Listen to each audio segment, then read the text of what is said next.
Today's guest, we're talking with Jack Starr, American heavy metal guitarist, recording artist, 35 years in the hard rock and heavy metal landscape.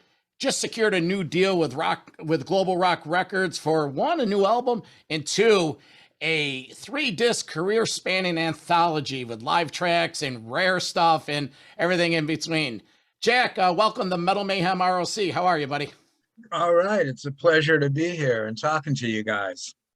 I have on the line from Melbourne, Florida, Metal Mayhem ROC correspondent, Southern Cal. John, say hello to Jack Starr. Hey, hello, Jack. Thank you for joining us today. Really appreciate it.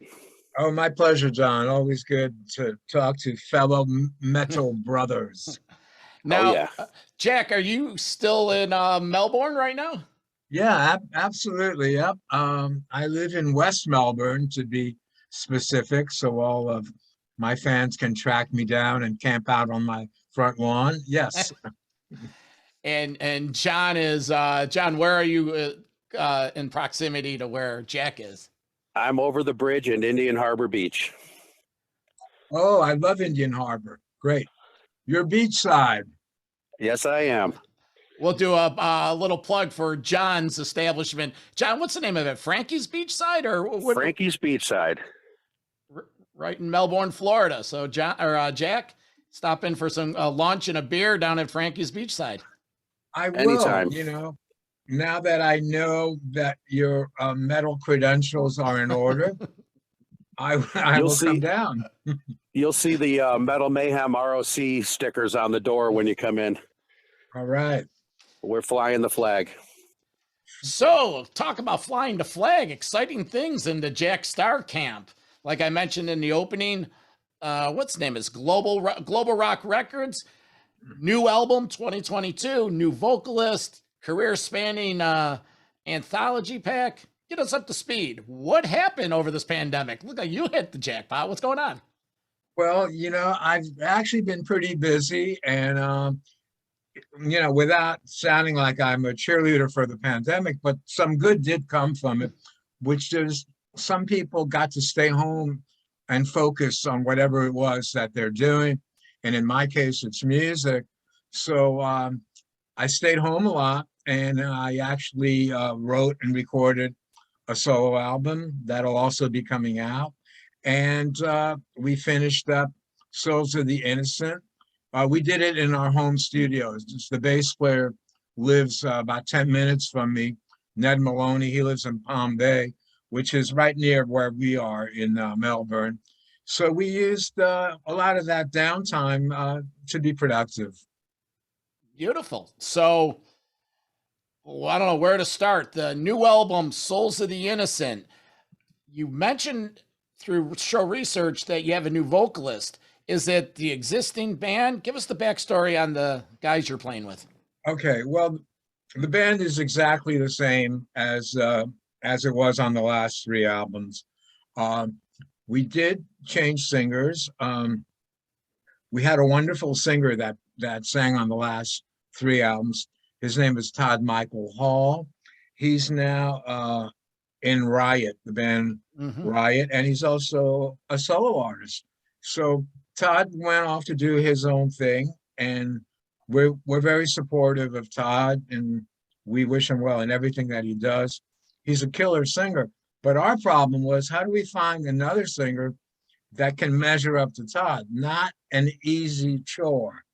Our manager at the time, Bart Gabriel, who's a very well-known metal guy from Europe, he suggested a young guy, 28 years old. And I'm thinking, wow, could he be any good? 28, And I think he's 30 now. He got old. You can't trust him now because, remember, you can't trust anyone over 30. Yeah. That was a saying from the 60s. Well, anyway, so we checked him out, and the kid's amazing. He's really good. I don't want to say who's better because, when you reach that level of singing, of vocals, there is no better. It becomes a matter of taste. And our singer before that, Mike Torelli, was also a phenomenal singer. And and Frank Vestry from Rock the American Way, and Shmulik, who was the singer in a band called Picture. He actually sung with us on one album also. So we've always had really great singers. Now, the new part of this deal, the anthology, career spanning. Right. Why don't we quickly get everyone up to speed on your career? Because the recording career started in the early 80s, Virgin Steel and that.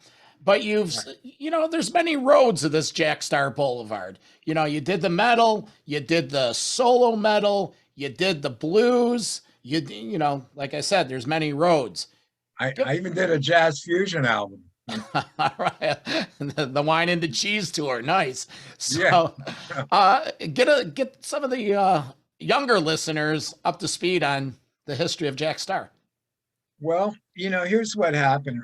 Basically, in 1981, I started a band called Virgin Steel, and it was a music that wasn't really very popular in America. We were doing kind of like this epic metal music that really has its roots in some of the bands like maybe Deep Purple, Led Zeppelin, I don't know, just that style of music. A band called Budgie that very few people have heard of. So we started this band, and I was trying to find people, I would put ads in the music paper. We want to start a metal band, and we wanted to kind of sound like a British metal band. So that already eliminated 99% of the people that read the ad, Yeah. It's like, wait a minute, what's he talking about? Who is Iron Maiden? No one even heard of Iron Maiden in 1980. Well, I mean, if they had, they were living in England, Yeah. So anyway, to make a long story short, so we started this band Virgin Steel, and we kind of helped define a sound, which, because we were really pioneers of this, I don't know what you want to call it, epic metal or power metal. It was metal, but it also drew on classical influences. And there was a lot of particular things that made it that kind of metal, that defined it. Well, now you mentioned, Budgie, Zeppelin Purple.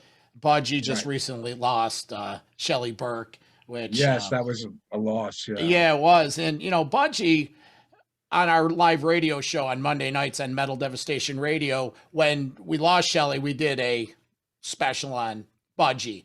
And you're right. They go back to... they were tied in with Zeppelin. I think the same producer was going on, and, they're all contemporaries. So... Absolutely. So what you're saying is the early Virgin Steel was pulling from those roots. And yes, but we were pulling from the roots that Budgie was listening to and that Iron Maiden was listening to. So it's kind of erroneous for me to make it seem like we were influenced by Iron Maiden, because truth be told, the only thing that I really knew about Iron Maiden, I think I heard one or two things, was I really thought the name was cool. Iron Maiden. I like the juxtaposition of light and dark, heavy and light, Iron Maiden, Led Zeppelin, So I was thinking, I want a name like that, like Black Sabbath, that light and evil. And I wrote down a list of about 35 names, and I kind of showed them to a lot of people. I would kind of corner them and say, hey, what do you think? What name strikes your fancy, And some of the names I came up with were ridiculous, and the weird thing also is some of the names I came up with actually got used by other metal bands in the years to come. So some of them were actually... Can you share any of those? Some of them weren't really big, but I came up with a name, Vendetta. And then there was some band out of Chicago that became... Vendetta. I came up with I don't know, just stupid names, Well, Virgin Steel, it's a killer name, and it really is, and it generates imagery. Virgin Steel. You got to listen to if you heard a rock and roll commercial for the tour, come out and see Right. Virgin Steel. And Right. so, And then, and it's got a couple of like little nuances in the name, like it could be about steel in its purest form, when people uh-huh. are hammering it out. It could also be literally a maiden, a virgin. So hence the connection maybe to Iron Maiden, the virgin, the Yeah. maiden. It could also be stealing the maiden's maidenness, Okay. which Yeah. is what a lot of rock guys have been known, to do. So, I mean, there's like a million ways of looking at it. But so I started this band, and then what happened is it became kind of like a power struggle, even though I started it with me and the singer. And I made the mistake of contacting this manager in Canada who I thought would be great for Virgin Steel. His name was Zoran Buzik, and he Hmm. managed the band that had a hit on MTV. They were called Saga, Oh, and the name of the song was on the On the loose. Loose. Yeah. On the Loose. So at the time, I was like really like young and idealistic, and it was like, damn, we're good. He should like us because we're progressive and we're heavy, and we're just as good as Saga, and we're from America, so maybe he'll like us. So I figured, what can I lose? Like $3 in postage. So I sent him the our demo, and he got back to me like literally like 4 or 5 days later, and he said, "You guys are brilliant. I want to manage you." Little did I know that him managing me would also mean that he would be part of the coup to get rid of Jack Starr in Virgin Steel. And why did he want to get rid of Jack Starr? Well, basically, because I was like the business guy in the band. I was getting the Oh, record deals. I was uh, setting up publishing companies and all that. And so I was kind of like, and I was older than the other guys. I'm 10 years older than the guys in Virgin Steel. So it was like, let's get rid of Jack. Did it work out for them? No, not really, because they're still in the same place they were at in 1984. We haven't gotten bigger. Virgin Steel, I say we, it's kind of nostalgic that I'm still referring to we, yeah. but you know, it's like 100 years later. But really, they haven't gotten any bigger. It's kind of So, sad actually. well, yeah, it is what it is. So you had that little time in Virgin Steel, and then Burning Star was a Right. solo, or was it a band? Jack Starr's Well, Burning Star. actually it started off being a solo project because I had some bad feelings after leaving Virgin Steel. I wasn't really ready to start another band. I Hmm. figured, let me see if I can parlay what I accomplished with Virgin Steel, which is getting in all these metal magazines, which is going overseas to play, and just developing this worldwide cult of metalheads. So I said, what, let me go check out some labels. So I walked into the office of Passport Records. I knew who they were because they had, I don't know, they had like Rick Derringer, Leslie West, Wendy O. Williams, Yeah. Al Stewart just had a hit, Year of the Cat. They had him. They had, they even had Bill Wyman of the Rolling Stones. They had, they had an album called Willie and the Poor Boys. Okay. So that appealed to my ego. It's like, fuck, I'm going to be on a label with one of the Rolling Stones. Wait a minute, I like that. Yeah. And I didn't even care that they were offering like $5,000 less than the other label. It was like, I want to be on that label. Sure. So Sure. anyway, I signed a record deal with them. And then I used the fact that I was on this prestigious independent label to basically pick, really great musicians like Rhett Forrester from Riot, Right. Carl Kennedy, like the first drummer of Richie Blackmore's Rainbow, um, Gary Driscoll. So I Hmm. got all these great people, and I found out something that it's really a lot better working with like top-notch musicians. A quick side note, I spoke with Carl Kennedy on Sunday. Oh, wow. We did an interview for the radio show last night, remembering Johnny Zazula, Megaforce. Yes. And Yes. Carl sends his hello. Oh, Carl's a great guy. Great And guy. please give him my best as well. And what can you say about a guy like Carl Kennedy? Not only is he like a phenomenal drummer, but he's also a phenomenal producer.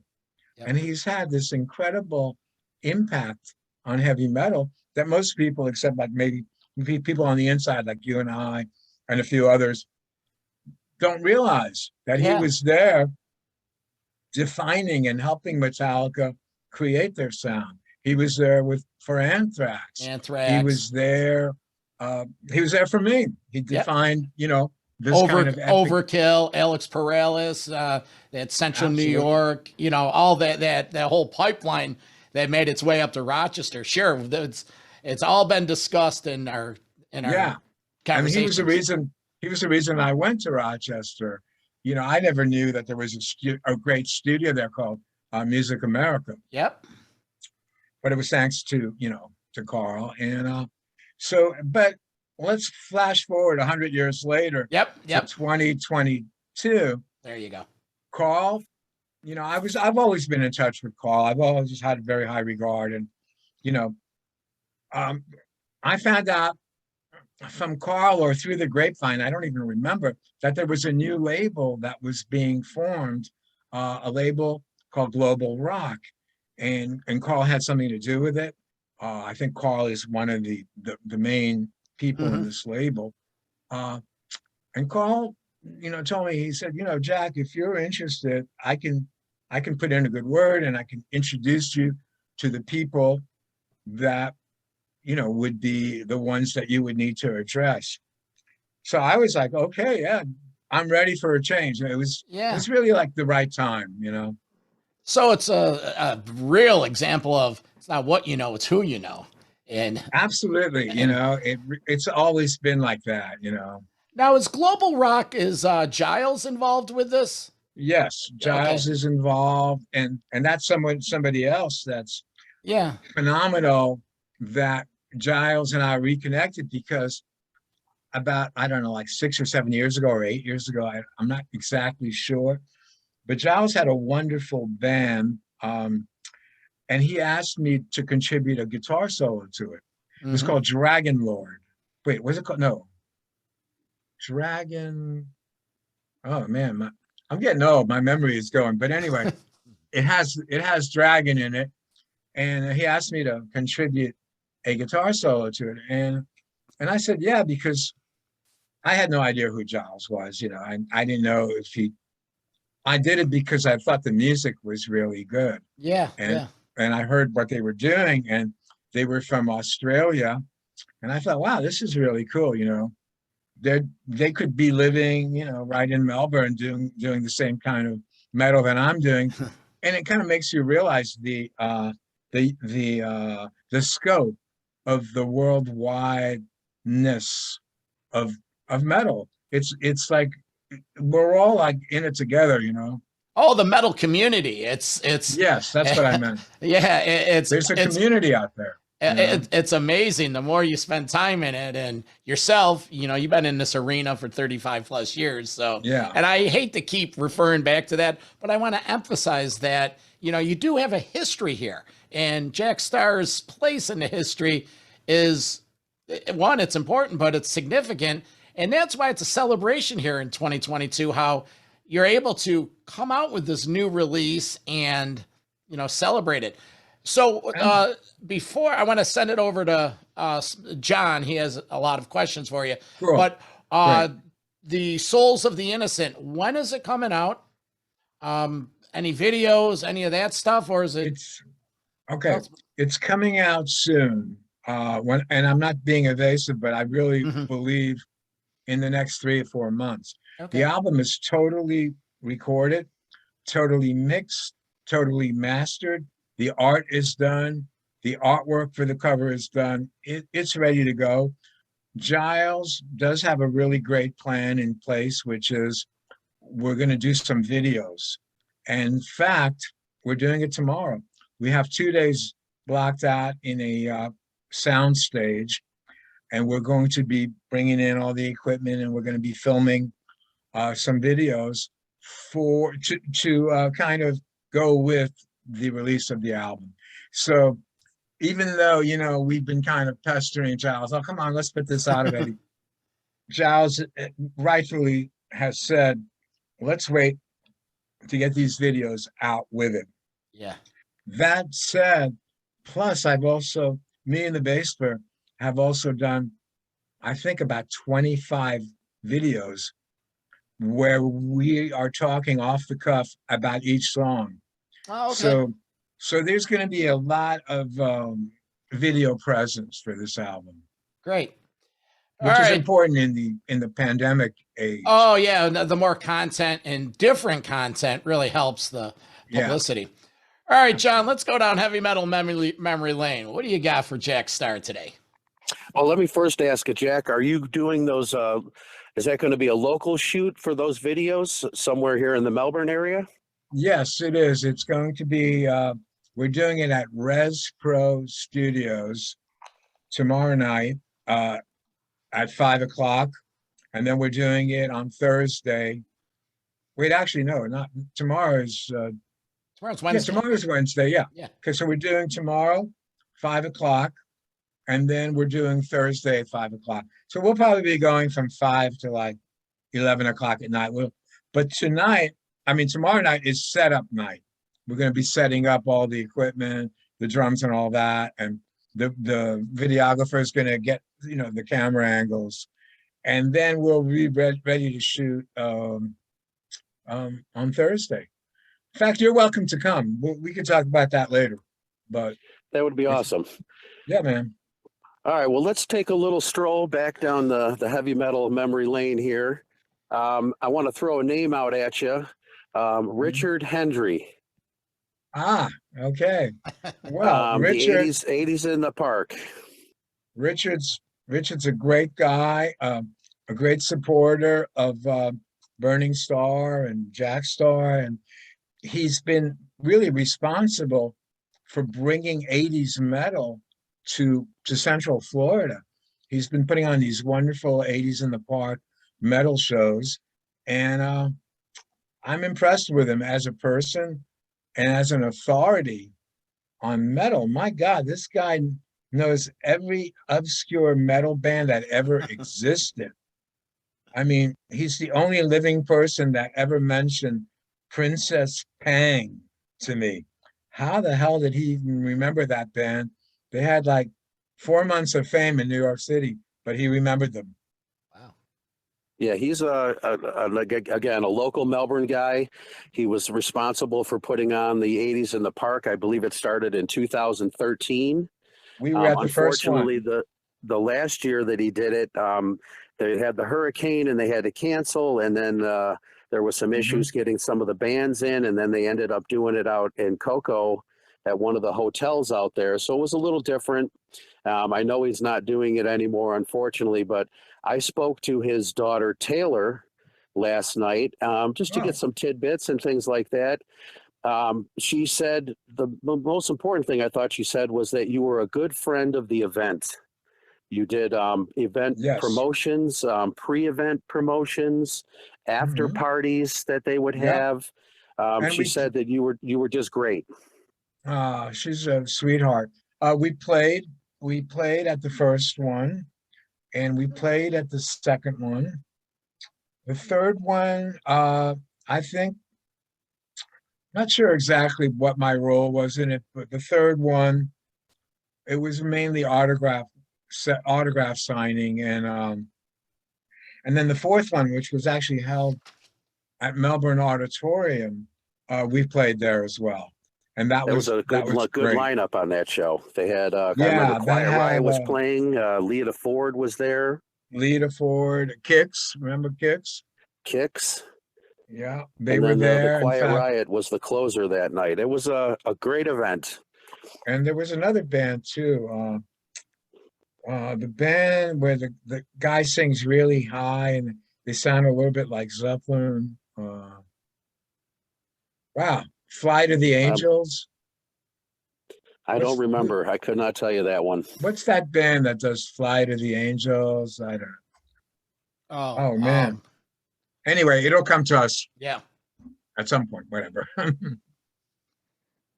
Oh, now you have me thinking about that. Not It- Trickster, but no, it starts with the letter S. Slaughter.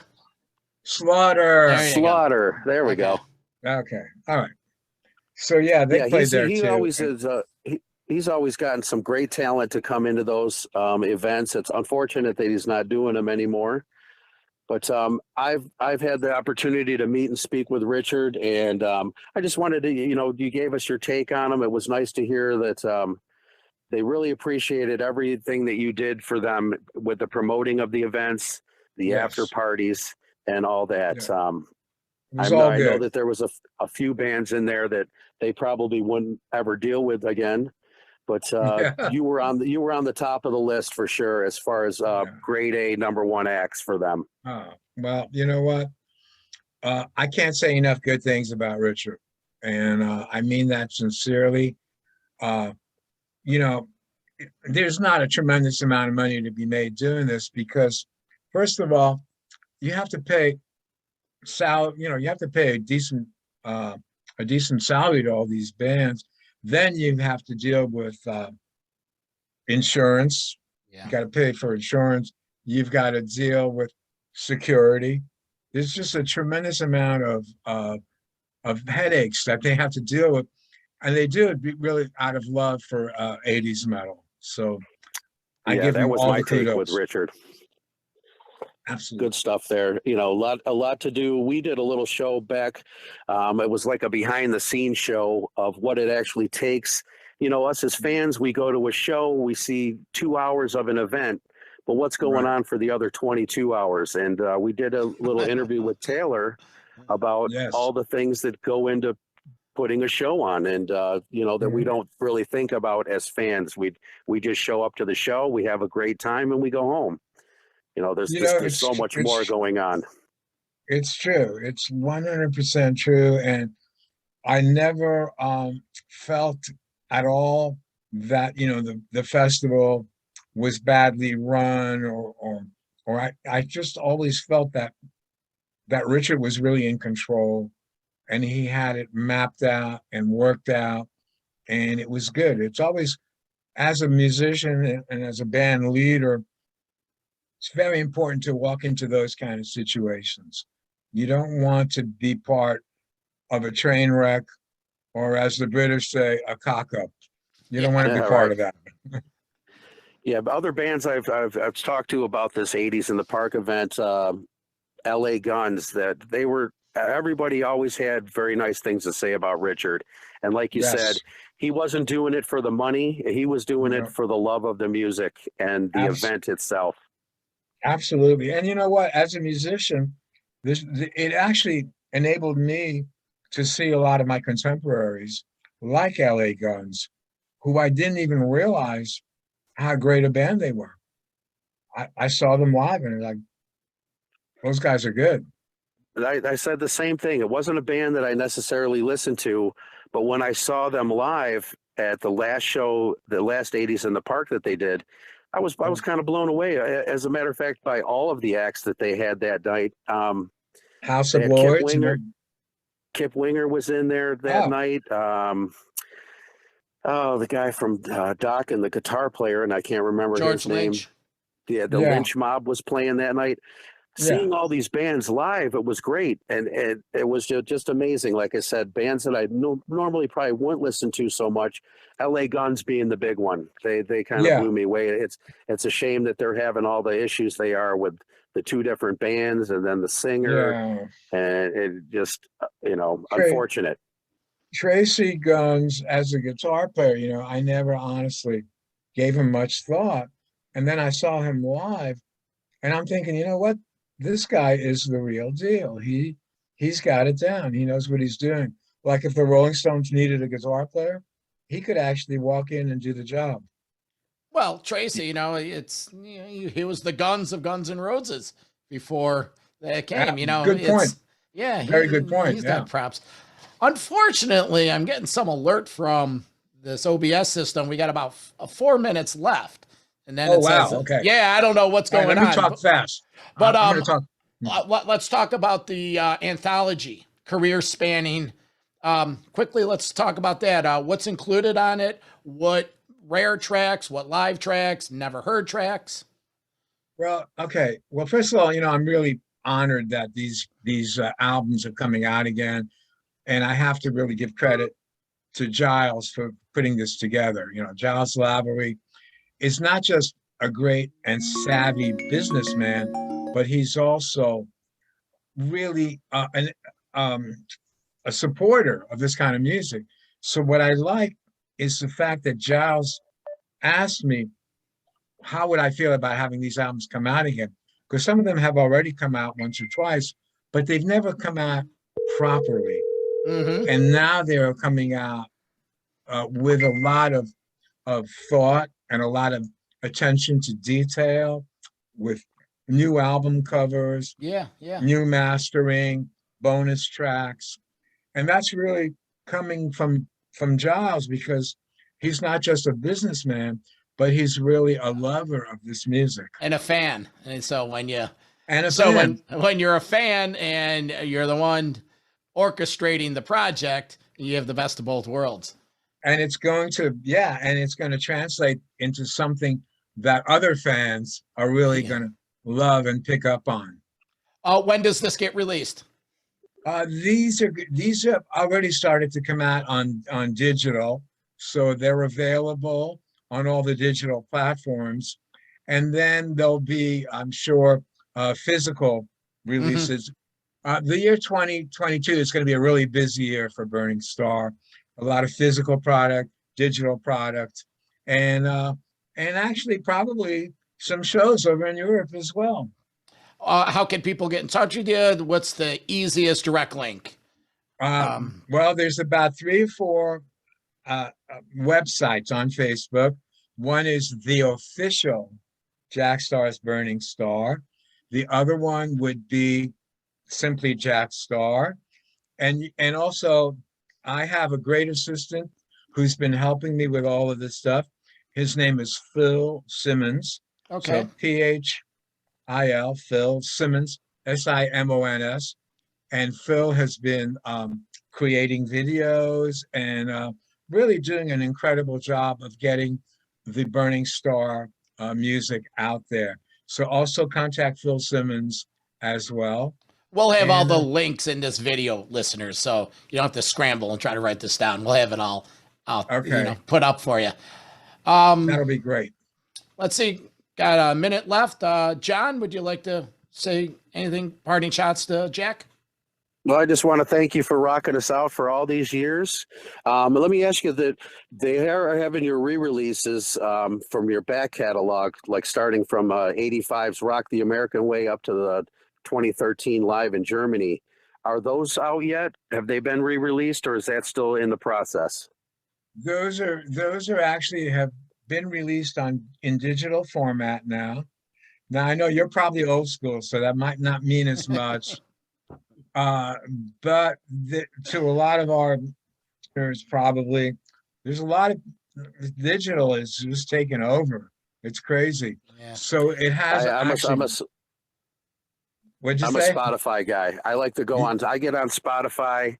Great. It's got everything I need on there. It's a wonderful Absolutely. format. And we've even got Joe Rogan on there. Yeah. Yeah, right.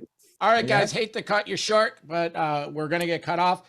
Jack, I am gonna call you offline. If you could just stand by your phone, and we'll get some station IDs. Yes, so, and I want to talk to John as well. Yep. So again, Jack Starr, the new one on Global Pack Records, compilation, career spanning, and the new release of Souls of the Innocent. Jack, thank you. Thank you for having me on. Okay. Thank you, Jack. Talk to you soon. Thank you.